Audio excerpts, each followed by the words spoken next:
ఆజానుబాహు, అజాతశత్రువు, ఆత్మబంధువు, Pedarayudu, legend, రాజు, handsome personality, ఇలాంటి మాటలన్నిటికీ నిలువెత్తు నిదర్శనం కృష్ణంరాజు గారు. ఆయన పేరు వింటే నాకు ఒకటి గుర్తొస్తుంది.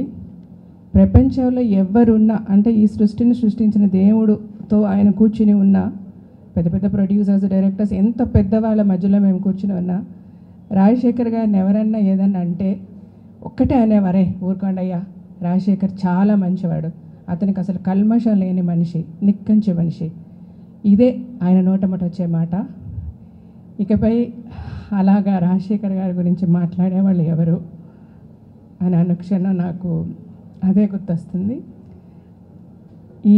అంటే ఆ ఫ్యామిలీతో చాలా సంబంధం ఉంది, కానీ శ్యామలక్క కానీ పిల్లలు కానీ ఈ మధ్య ఈ మూవీ ఆర్టిస్ట్ అసోసియేషన్లో నేను జనరల్ సెక్రటరీగా ఎలక్ట్ అయిన తర్వాత ఆ టర్మ్ మొత్తం, ఆ తర్వాత మొన్న ఎలక్షన్స్ వరకు కూడా ఆయనతో almost every alternate day phone చేసేవారు. ఆయనకు ఒక్కటే చెప్పేవారు, జీవిత ఏదన్నా కానీ మన ఇండస్ట్రీ పరువు పోకూడదు, మన ఇండస్ట్రీ గురించి బయట మాట్లాడకూడదు, మీరందరూ అసలు ఎందుకు ఇట్లా చేస్తున్నారు.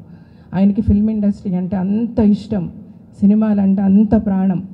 మన పరువు బయట వాళ్ళు ఒక మాట మన అనకుండా మనం చూసుకోవాలి, ఇదే చెప్పేవారు నాకు ఎప్పుడు ఫోన్ చేసి. మాకు కావాల్సిన వాళ్ళు, మమ్మల్ని ప్రేమించే వాళ్ళందరూ దాసనారాయణరావు గారు, ఇప్పుడు ఈరోజు కృష్ణరాజు గారు ఒకరు వెళ్ళిపోతుంటే అనాథలు అయిపోతున్నట్టు అనిపిస్తుంది నా ఫ్యామిలీకి. అండ్ శ్యామలక్క, పిల్లలు, కృష్ణంరాజు గారు ఎప్పుడు అనేవారు, మీలాగేరా మేము ఎక్కడికి వెళ్ళినా కూడా అందరం కలిసే వెళ్తాం, కలిసే ఉంటాం, అలాగే ఉండండి రా ఎప్పుడు అనేవారు.